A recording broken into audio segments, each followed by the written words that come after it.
കഴിഞ്ഞ ഒരു മാസക്കാലമായി നമ്മുടെ എല്ലാം സോഷ്യൽ മീഡിയ ഫീഡുകളിലൊക്കെ തെളിഞ്ഞു നിൽക്കുന്ന ഒരു പേരാണ് E20. എന്താണിത്? നിങ്ങളുടെ വാഹനത്തിൻ്റെ എഞ്ചിൻ പതുക്കെ പതുക്കെ നശിപ്പിച്ചുകൊണ്ടിരിക്കുന്ന ഒരു നിശബ്ദ കൊലയാളിയാണോ E20 പെട്രോൾ? അതോ ഇന്ത്യയുടെ സമ്പദ് വ്യവസ്ഥയെ മാറ്റിമറിക്കാൻ പോകുന്ന ഒരു ഇന്ധന വിപ്ലവമാണോ ഇത്? പെട്രോളിൽ കരിമ്പിൻ ജ്യൂസ് കലർത്തുന്നു, കേന്ദ്രമന്ത്രി നിതിൻ ഗഡ്കരിയുടെ കുടുംബത്തിന് വേണ്ടിയാണ് ഈ കളി നടക്കുന്നത്.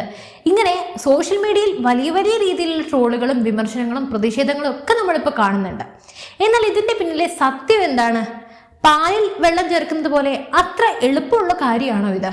ഇന്ന് നമ്മൾ സംസാരിക്കാൻ പോകുന്നത് ഇന്ത്യയിലെ കോടിക്കണക്കിന് വാഹന ഉടമകളെ നേരിട്ട് ബാധിക്കുന്ന, എന്നാൽ പലരും സംസാരിക്കാൻ മടിക്കുന്ന ചില കടുത്ത യാഥാർത്ഥ്യങ്ങളെ കുറിച്ചാണ്. പുതിയ ഇന്ധനം കാരണം നിങ്ങളുടെ വാഹനത്തിന്റെ മൈലേജ് കുറയുന്നുണ്ടോ? എഞ്ചിൻ കേടായാൽ ഇൻഷുറൻസ് കിട്ടുമോ? ഇതിന്റെ പിന്നിലെ വമ്പൻ ബിസിനസ് രാഷ്ട്രീയം എന്താണ്? ഡീസലിലും ഇനി ഇത്തരമൊരു മാറ്റം വരാൻ പോകുന്നുണ്ടോ? എല്ലാ ചോദ്യങ്ങൾക്കുള്ള കൃത്യമായ ഉത്തരം ഈ വീഡിയോയിലുണ്ട്. ആദ്യം തന്നെ നമുക്ക് ഈ കരിമ്പിൻ ജ്യൂസ് പരിഹാസത്തിന്റെ സയൻസ് ആദ്യം ഒന്ന് മനസ്സിലാക്കാം. പെട്രോളില് അസംസ്കൃത കരിമ്പിൻ നീരല്ല ചേർക്കുന്നത്. കരിമ്പ്, ചോളം, കേടായ ധാന്യങ്ങൾ എന്നിവ പൊളിപ്പിച്ചിട്ടുണ്ടാക്കുന്ന ഒന്നാം തരം ആൽക്കഹോളാണ് എത്തനോൾ.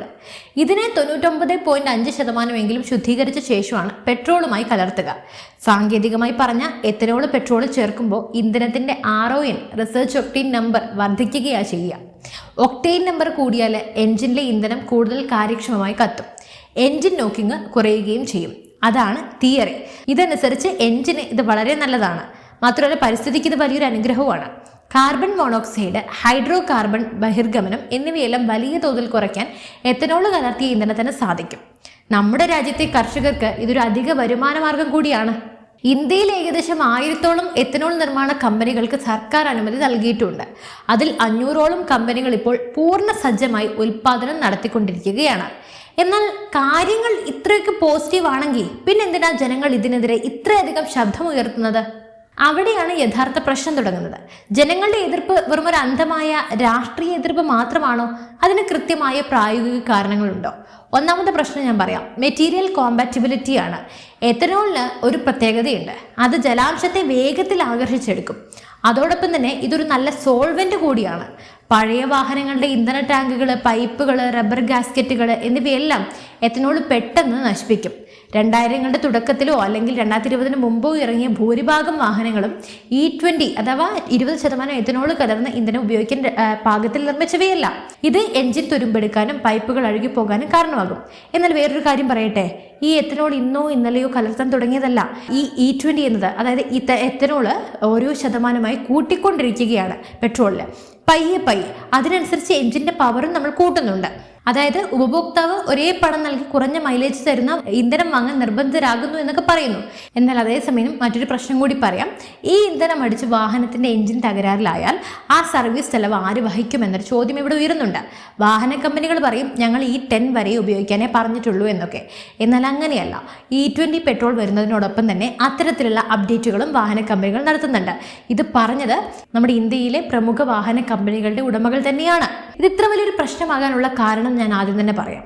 അതായത് നമ്മുടെ രാജ്യത്ത് E20 പെട്രോൾ എല്ലാവരും ഉപയോഗിക്കാൻ തുടങ്ങിക്കഴിഞ്ഞാൽ 20% എത്തനോളും ബാക്കി 80%-ഓളം ക്രൂഡ് ഓയിലുമാണ് വരുന്നത്. പെട്രോളും അല്ലെങ്കിൽ ഡീസൽ എന്നിവയാണ് വരുന്നത്. അപ്പോൾ നമ്മുടെ പെട്രോളിൻ്റെ നമ്മൾ ഇറക്കുമതി ചെയ്യുന്നതിൻ്റെ അളവ് നമുക്ക് അവിടെ കുറയ്ക്കാൻ സാധിക്കും. നമ്മുടെ രാജ്യത്തെ പണപ്പെരുപ്പം അവിടെ നമുക്ക് നിയന്ത്രിക്കാൻ സാധിക്കും. ഇത് വിദേശ രാജ്യങ്ങൾക്ക് സഹിക്കുമോ? ഇല്ല. നമ്മൾ എത്രത്തോളം ക്രൂഡ് ഓയിൽ ഇറക്കുമതി ചെയ്യുന്നു അത്രത്തോളം വിദേശ രാജ്യങ്ങൾക്ക് ഗുണകരമാണ്. കാരണം അവർക്കാണല്ലോ ഈ പൈസയെല്ലാം കിട്ടുന്നത്. അപ്പോൾ അവരുണ്ടാക്കി വെച്ച് ഒരു വിവാദ ഫോർമുലയാണ് പയ്യെ ജനങ്ങളിലേക്ക് പടർന്നത്. ആ ഒരു ഭീതിയാണ് ഇപ്പോൾ നിങ്ങൾക്കുണ്ടാവുന്ന ടെൻഷന്റെ കാരണം. എന്തായാലും ഇന്ത്യ ഉപയോഗിക്കുന്ന ക്രൂഡ് ഓയിലിലെ 85% നമ്മൾ വിദേശത്ത് നിന്നും ഇറക്കുമതി ചെയ്യുകയാണ്. എത്തനോൾ ബ്ലെൻഡിംഗ് വഴി പ്രതിവർഷം 10,000-കണക്കിന് കോടി രൂപയുടെ വിദേശ നാണ്യമാണ് നമുക്ക് നമ്മുടെ രാജ്യത്തിന് ലാഭിക്കാൻ സാധിക്കുക. പക്ഷേ രാജ്യത്തിന് താല്പര്യമുണ്ടാകുമ്പോൾ അല്ലെങ്കിൽ രാജ്യത്തിന് ലാഭം ഉണ്ടാകുമ്പോൾ അതിൻ്റെ നഷ്ടം മുഴുവൻ സാധാരണക്കാരായ ഉപഭോക്താവിൻ്റെ തലവിൽ കെട്ടിവെക്കുന്നു എന്നൊരു ചിത്രം അല്ലെങ്കിൽ നരേഷൻ ഉണ്ടാക്കിയത് ആരായിരിക്കും? സ്വാഭാവികമായും നിങ്ങൾക്ക് ചിന്തിച്ചാൽ മനസ്സിലാകും അത് വിദേശ രാജ്യങ്ങളുടെ ഒരു രഹസ്യ അജണ്ടയായിരിക്കാം. അങ്ങനെയാണ് അത് പയ്യെ പടർന്ന് ഇത്രത്തോളം വിവാദമായി മാറിയത്. ഇനി അടുത്ത ചോദ്യം, കേന്ദ്രമന്ത്രി നിതിൻ ഗഡ്കരിയുടെ കുടുംബത്തിന് വേണ്ടിയാണ് എന്നൊക്കെ നമുക്ക് പല വാക്കുകളും അല്ലെങ്കിൽ പല വിവാദങ്ങളും കേൾക്കുന്നുണ്ട്. ഇന്ത്യയിലെ മൊത്തം എഥനോൾ ഉൽപ്പാദനത്തിന്റെ ഒരു ചെറിയ ശതമാനം മാത്രമാണ് ഗഡ്കരിയുമായി ബന്ധപ്പെട്ട് കമ്പനികളുടേത്. അങ്ങനെയാണെങ്കിൽ ബാക്കി 99% ഉൽപ്പാദനവും ആരുടേതാണ്? ഈ വിഷയത്തിൽ വലിയ ജനവികാരം ഉയരുമ്പോഴും പ്രതിപക്ഷത്തെ പ്രമുഖ പാർട്ടികൾ എന്തുകൊണ്ട് പാർലമെന്റിൽ പൂർണ്ണ മൗനം പാലിക്കുന്നു? പ്രത്യേകിച്ചും മഹാരാഷ്ട്രയിലെ പഞ്ചസാര എഥനോൾ ലോബിയെയും സഹകരണ മേഖലയെയും പതിറ്റാണ്ടുകളായി നിയന്ത്രിക്കുന്നത് ആരാണ്? അവിടെ പാർട്ടി ഭേദമന്യേ ഭരണ പ്രതിപക്ഷ ഭേദമില്ലാതെ എല്ലാ രാഷ്ട്രീയ നേതാക്കൾക്കും വലിയ എഥനോൾ ബിസിനസ്സുകളുണ്ട്. അതാണ് യാഥാർത്ഥ്യമായിട്ടുള്ളൊരു കാര്യം. അതുകൊണ്ട് തന്നെ ഈ വിഷയത്തിൽ ജനങ്ങൾക്ക് വേണ്ടി സംസാരിക്കാൻ ആർക്കും ആത്മാർത്ഥമായ താല്പര്യമില്ല എന്ന് നിങ്ങൾ ചിന്തിക്കരുത്. കാരണം ഇതിൽ നിന്ന് അത്ര വലിയ ലാഭങ്ങൾ ആർക്കും കൊയ്യാൻ സാധിക്കില്ല. നമ്മുടെ രാജ്യത്തിന് തന്നെയാണ് ഏറ്റവും വലിയ ഗുണം. അതുപോലെ തന്നെ നമ്മുടെ വണ്ടിക്ക് യാതൊരു പ്രശ്നവും ഉണ്ടാവില്ല.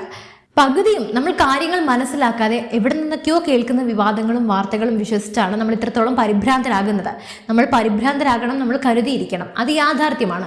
എന്നാൽ അതേസമയം നമ്മൾ എല്ലാത്തിൻ്റെയും സത്യാവസ്ഥ പരിശോധിക്കുക കൂടി ചെയ്യണമല്ലോ. വെറുതെ ആവശ്യമില്ലാതെ നമ്മൾ എന്തിനാണ് ഈ ടെൻഷൻ അടിക്കുന്നത്? സത്യത എന്തെന്നാൽ E20 പെട്രോൾ അതിനനുയോജ്യമായിട്ടുള്ള എഞ്ചിനുകളിൽ അത് നല്ല രീതിയിൽ തന്നെ പ്രവർത്തിക്കും. നമ്മൾ ഇത്ര വർഷത്തിന് മുമ്പുള്ള വണ്ടികളാണെങ്കിൽ E20 അടിക്കരുത്. അതാണ് ഈ സംഭവത്തിലെ യാഥാർത്ഥ്യം എന്ന് പറയുന്നത്. എന്തായാലും ഇപ്പോൾ നിങ്ങളുടെ സംശയങ്ങളെല്ലാം തീർന്നു എന്നാണ് എൻ്റെ വിശ്വാസം. ഇനിയും നിങ്ങൾക്ക് എന്തെങ്കിലും സംശയങ്ങളോ കാര്യങ്ങളോ ഉണ്ടെങ്കിൽ തീർച്ചയായും കമൻറ്റ് ചെയ്യൂ. പിന്നെ അതോടൊപ്പം മറ്റൊരു വിഷയമായി വീണ്ടും എത്തും വരെ നന്ദി. News desk IBN Malayalam.